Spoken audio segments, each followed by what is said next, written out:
Same question का H part.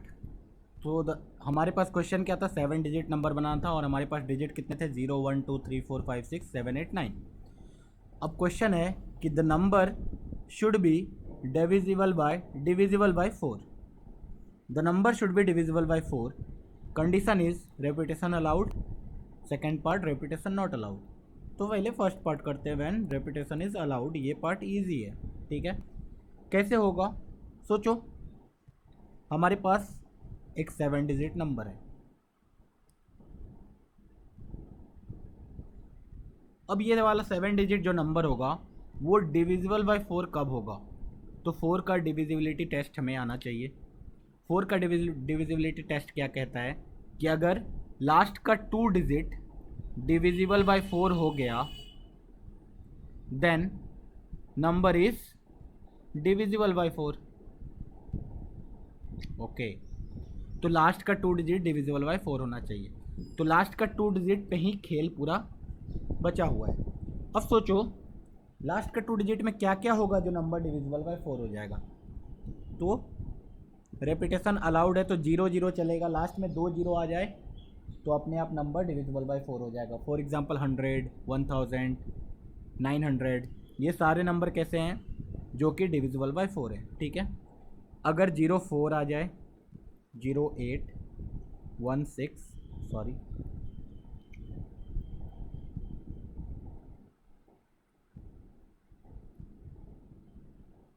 32 36 40 44 48 52, ऐसे करके कहाँ तक जाएंगे हम लोग, 56। चलो मैं लिख ही देता हूँ, 56 60 64 68 72 76 80 84, ऐसे करके 88 88 के बाद क्या आएगा, 92 96 एंड 100। 100 आ ही नहीं सकता है, क्यों, 100 का मतलब क्या हो गया, लास्ट 2 डिजिट देखना है तो लास्ट 2 डिजिट 0। अगर लास्ट 2 डिजिट में इनमें से कुछ भी हो जाए तो अपने आप नंबर क्या हो जाएगा, डिविजिबल बाय 4।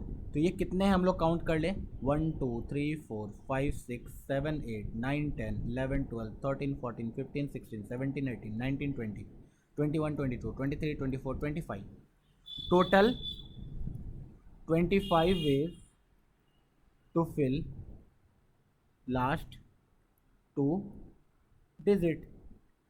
अगर इन 25 में से कोई भी यहाँ लास्ट 2 डिजिट में रख दो, काम चल जाएगा अपना। इसका मतलब लास्ट 2 डिजिट को फिल करने का टोटल 25 वेज है।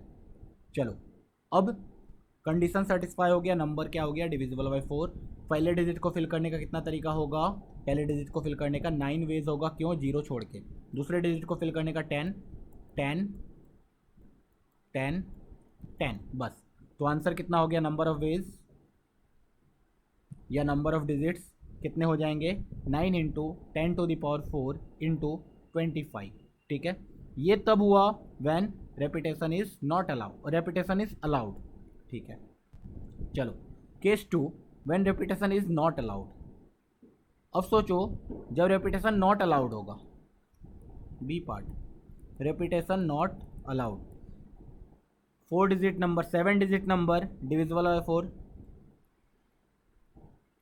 तभी होगा जब लास्ट का 2 डिजिट क्या, 1 2 3 4 5 6 7, लास्ट का 2 डिजिट क्या होगा, डिविजिबल बाय 4 होगा। अब लास्ट का 2 डिजिट को फिल करने का कितना तरीका, अब अगर रेपिटेशन नॉट अलाउड है तो इनमें से क्या क्या चीज़ों को हटाया जाएगा, 0 0 लास्ट में नहीं आ पाएगा, और कहाँ रेपिटेशन हुआ है, 4 4 नहीं आ सकता है, और कहाँ पे रेपिटेशन हुआ है, 52 56 60 64 60 88 नहीं आ सकता है। इसके अलावा सब कुछ चलेगा। तो टोटल 25 थे, उसमें से 3 कट गया, तो टोटल कितने बचे, 23 ways to fill last 2 digit. अब देखो 23 वेज तो है लास्ट 2 डिजिट को फिल करने के लिए, लेकिन इसमें भी लोचा है। क्या लोचा है कि कुछ लास्ट 2 डिजिट ऐसे हैं जिसमें 0 इंक्लूडेड है, और कुछ लास्ट डिजिट ऐसे हैं जिसमें 0 इंक्लूडेड नहीं है। तो अगर यहाँ पे 0 इंक्लूडेड वाले नंबर आ गए या डिजिट्स आ गए तो फर्स्ट प्लेस को फिल करने के लिए 8 वे होगा, क्योंकि 2 डिजिट यहाँ पे ख़त्म हो गया होगा। लेकिन अगर 0 वाले नंबर नहीं आए, सपोज 64 आ गया लास्ट में, तो फर्स्ट वाले को फिल करने का कितना तरीका होगा, 7 वेज, क्योंकि टोटल 2 डिजिट खत्म हो चुके हैं, बचे हैं 8 डिजिट। उस 8 डिजिट में एक जीरो भी इंक्लूडेड है, इसलिए उस जीरो को फिल नहीं कर सकते हैं। तो टोटल 7 वेज है पहले स्पेस को फिल करने का। इसका मतलब फिर से जीरो लोचा कर रहा है हमारा। तो हमने क्या किया, इसको दो अलग अलग केस में डिवाइड ही कर दिया। तो पहले केस में क्या बोला कि सपोज जीरो वाले हैं, तो जीरो वाले क्या क्या हैं, 04 08 04 08 20 देन 40 देन 60 देन 80, बस टोटल कितने 1 2 3 4 5 6। तो लास्ट 2 डिजिट को फिल करने का कितना way, 6 ways to fill last 2 digit.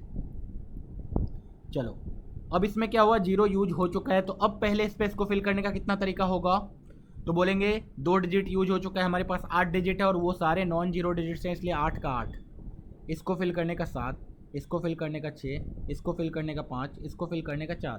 तो हमारा आंसर आया 8 into 7 into 6 into 5 into 4 into 6। ये तो केस 1 हुआ वैन जीरो वाला यूज हो गया। अब हमारे पास टोटल कितने थे, 1 2 3 कटे थे 25 में से, तो कितने थे टोटल, 3 कटे हैं ना, 3 नहीं 4 कटे हैं, सॉरी 3 कट गए, ठीक है। तो 25 में से 3 गया, तो हमारे पास टोटल कितने बचे थे लास्ट 2 डिजिट को फिल करने का, 22 वेज। अब 22 में 6 तो यहाँ यूज़ हो गया जिसमें जीरो इंक्लूडेड है। तो अब क्या होगा, बाकी जो 16 होंगे वो 16 केस 2 में आएंगे। लास्ट 2 डिजिट को फिल करने का कितना वे, 16 जिसमें नॉन जीरो डिजिट्स हैं, ठीक है, ओके। अब क्या होगा, पहले प्लेस को फिल करने का 7 तरीका होगा, क्यों, क्योंकि यहाँ जो 2 डिजिट यूज हुआ है उसमें जीरो यूज नहीं हुआ है। अब यहाँ फिर से 7, क्योंकि 3 डिजिट यूज हो गया और जीरो आ गया, फिर से इनमें 6 5 4। तो आंसर कितना है, 7 into 7 into 6 into 5 into 4 into 16, okay. तो या तो ये पॉसिबिलिटी है या तो ये पॉसिबिलिटी है, इसलिए बीच में प्लस।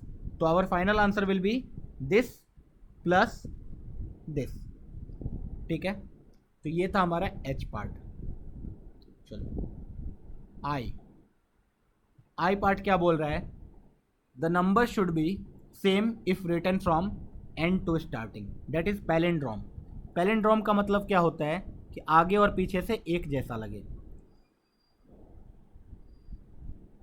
मतलब सपोज जैसे अल्फा बीटा ऐसे इस टाइप का एक नंबर है, 1 2 3 4 3 2 1। देखो आगे से देखो 1 2 3 4 3 2 1, पीछे से देखो 1 2 3 4 3 2 1। ये नंबर एक पैलिंड्रोम है, आगे से और पीछे से एक जैसा लिखा हुआ है। तो कितने वेज होंगे, तो हमारे पास टोटल डिजिट कितने हैं, 10। क्या हम लोग फर्स्ट प्लेस पे कितने तरीके से फिल कर सकते हैं, 9 वेज से, क्यों, क्योंकि जीरो तो फिल कर ही नहीं सकते हैं, ठीक है। तो सोचो यहाँ पे ऐसा होगा सीन कि यहाँ अल्फ़ा होगा कुछ, यहाँ बीटा होगा, यहाँ गामा होगा, यहाँ डेल्टा होगा, फिर से यहाँ क्या आना पड़ेगा, गामा, यहाँ बीटा, यहाँ अल्फ़ा। इसका मतलब ये हुआ कि अगर पहले स्पेस पे कुछ फिल हो गया तो अपने आप लास्ट टेस्ट पे फिल हो गया। सेकेंड स्पेस पे कुछ फिल हो चुका है तो अपने आप सेकेंड लास्ट वाला कवर अप हो गया। थर्ड स्पेस पे कुछ फिल हो चुका है तो अपने थर्ड लास्ट वाला कवर अप हो गया। तो इसका मतलब हमें ध्यान किसका देना है, बस पहले वाले का। पहले वाले को फिल करने का कितना वे, 9, तो अपने आप लास्ट वाले को फिल करने का कितना वे हो जाएगा, 1, क्योंकि जो यहाँ पे आएगा वही यहाँ रहेगा। इसको फिल करने का एक ही तरीका। सिमिलरली दूसरे वाले को फिल करने का 10 वे हो जाएगा, क्यों, क्योंकि अब जीरो इंक्लूडेड है, तो 10, तो यहाँ पे फिर से 1, फिर से इसको 10, तो यहाँ से 1, और लास्ट वाले बीच में 10। तो हमारा आंसर कितना आ गया, 9 इंटू 10 क्यूब, ठीक है। सिंपल क्वेश्चन था ये।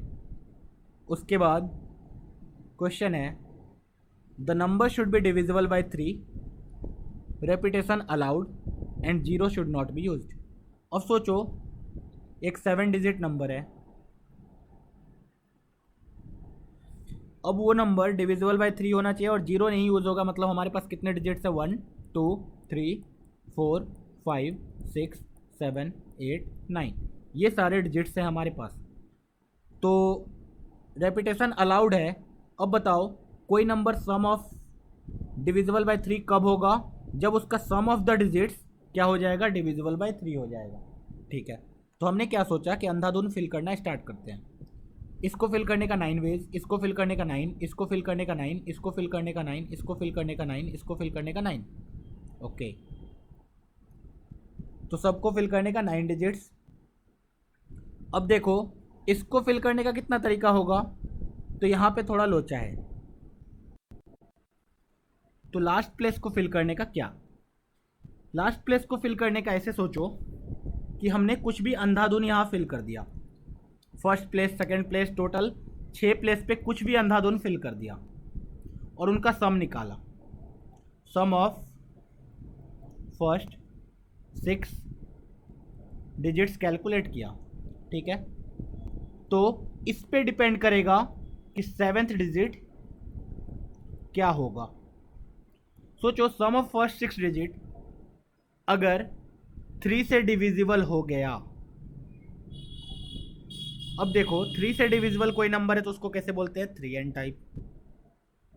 3 से डिविजिबल नंबर को जो रिमाइंडर 1 दे उसको बोलेंगे 3n+1 टाइप, या तो 3n+2 टाइप। टोटल नंबर इतने ही तरह के होंगे। तो अगर सोचो सम ऑफ 6 डिजिट निकाला और वो 3n टाइप हो गया, 3n टाइप का मतलब क्या हो गया कि वो 3 से डिविजिबल हो गया, तो क्या होगा 7th डिजिट को हम लोग कितने तरीके से फिल करवाएंगे? या तो 3, या तो 6, या तो 9, तभी टोटल सम डिविजिबल बाय 3 होगा। ये एक केस था। केस 2, अगर सोचो सम ऑफ 6 डिजिट 3n+1 टाइप आ जाए तो 7th डिजिट को क्या क्या रख सकते हैं? 2, या तो 5, या तो 8, है ना? तभी टोटल सम क्या होगा? डिविजिबल बाय 3 होगा। थर्ड केस सोचो, अगर sum of first 6 digit 3n+2 type आ जाए तो लास्ट के डिजिट को कैसे फिल कर सकते हैं? या तो 1 से, या तो 4 से, या तो 7 से। ओके, तो यहाँ हमें क्लियर हो गया कि सम ऑफ फर्स्ट 6 डिजिट कुछ भी आ जाए, लास्ट डिजिट को फिल करने का कितना तरीका होगा? 3 वेज होगा। अगर ये आ गया तो भी 3 वेज, ये आ गया तो भी 3 वेज, ये आ गया फिर भी 3 वेज। ठीक है, इससे ये पता चला कि आगे का सम ऑफ 6 डिजिट कुछ भी आ जाए, लास्ट डिजिट को फिल करने का हमेशा 3 वेज है। तो आंसर आ गया 9 × 9 × 9 × 9 × 9, तो 3 × 9⁶। ये तो एक तरीका था सोचने का। दूसरा तरीका ये सोचो, अगर रेपिटेशन अलाउड है तो total number of 7 digit number कितने बनेंगे यूजिंग द डिजिट्स 1 to 9? तो हम लोग क्या बोलेंगे? सबको फिल करने का कितना तरीका होगा? 9 × 9 × 9, तो 9⁷ टोटल डिजिट्स बनेंगे। ठीक है, अब बताओ जो भी डिजिट बनेगा every third digit will be divisible by 3 और नॉट? जो भी नंबर बना every third number will be divisible by 3 और नॉट? बोलेंगे यस। कोई भी नंबर लिखो, 2 3 4 लिखो, इसमें एक नंबर हमेशा डिविजिबल बाय 3 होगा। 1 2 3 लिखो, इसमें एक नंबर हमेशा डिविजिबल बाय 3 होगा।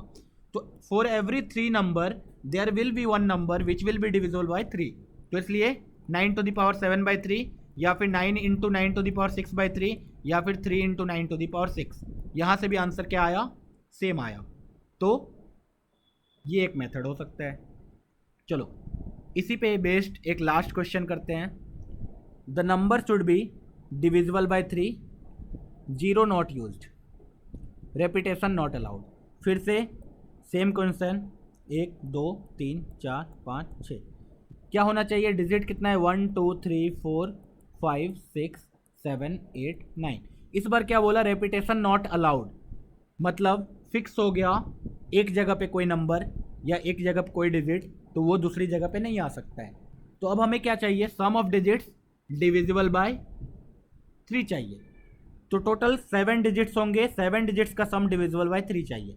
हमारे पास टोटल डिजिट्स कितने हैं? 9 डिजिट्स हैं। 9 डिजिट्स का सम हम लोग कैलकुलेट करते हैं। 1 + 2 + 3 + 4 + 5 + 6 + 7 + 8 + 9, ये कितना आता है? 45। 45 क्या है, खुद 3 से डिविजिबल है, ठीक है। चलो, तो हमने क्या बोला कि हमें इस 9 डिजिट्स में से वैसे 7 डिजिट्स निकालने हैं, which will be whose sum is divisible by 3। सोचो 9 में से 7 डिजिट निकालना है जिसका सम डिविजिबल बाय 3 है, और टोटल 9 डिजिट्स का सम ऑलरेडी डिविजिबल बाय 3 है। तो हम लोग ऐसा भी बोल सकते हैं, reject 2 digits whose sum is divisible by 3। ये दोनों सेम बात है कि नहीं, बोलेंगे हाँ। या तो 7 डिजिट निकालो जिनका सम डिविजिबल बाय 3 है, या तो 2 डिजिट हटा दो जिनका सम डिविजिबल बाय 3 है। कौन सा इजी होगा, बोलेंगे 2 डिजिट हटाना। बताओ क्या क्या हटा सकते हैं। तो दोनों 3n टाइप हो जाए, मतलब पहला 1 हुआ तो दूसरा क्या क्या हो सकता है, 1,5, ऐसे ही 1,8, 2 चलेगा। पहला 2 हुआ तो दूसरा क्या क्या हो सकता है, 2,4 एंड 2,7, ठीक है। 3 हो गया तो क्या होगा, 3,6 या फिर 3,9, ठीक है। तो ये तो टोटल 6 हुए जिसमें हम लोग हटा सकते हैं। उसके बाद हमने बोला ये रिवर्स ऑर्डर में भी तो आ सकता है। अगर 1,5 हटा तो और भी पॉसिबिलिटीज़ हैं, जैसे कि 6,9, इसी तरीके से 3,6, 3,9, 6,9, ठीक है। उसके बाद हमने बोला 1,5, 1,2 भी तो हो सकता है, 1,2, 1,5, 1,8, ऐसे ही 2,4, 2,7 एंड इसी तरीके से 2,1 भी हो सकता है, ठीक है, चल गया वो। 4,2, ये तो रिपीटेशन हो जाएगा। ऐसे ही 4, कितने हुए, 1 2 3 4 5 6 7 8, और क्या क्या आ सकते हैं, 8,1 चलेगा, वो आ गया। 8,4 चलेगा, वो नहीं आया। हाँ, 4,8 आ सकता है। वैसे ही क्या क्या आएगा, 8,7, हाँ 8,7 भी आ सकता है, ठीक है। उसी तरह 5,1 आ गया, 5,4 नहीं आया है, ठीक है। फिर 5,7 वो भी नहीं आया है, ठीक है। इतने पॉसिबिलिटी हैं टोटल, 1 2 3 4 5 6 7 8 9 10 11 12, टोटल 12 वेज हैं जिससे कि हम लोग 2 नंबर को हटा सकते हैं। तो हमने क्या बोला, 2 नंबर को हटा दिया टोटल 12 वेज से। तो बताओ, टोटल 12 वेज से 2 नंबर को हटा दिया, को इनडायरेक्टली हम लोग बोल सकते हैं टोटल 12 वेज से 7 नंबर को सेलेक्ट कर लिया जिनका सम डिविजिबल बाय 3 है। अब सोचो हमारे पास 7 डिजिट्स हैं, उनको किसी भी तरीके से रख दो, वो सारे नॉन जीरो हैं, उनका सम हमेशा डिविजिबल बाय 3 है। तो रखना कैसे होगा, 7 × 6 × 5 × 4 × 3 × 2 × 1। So this will be the final answer.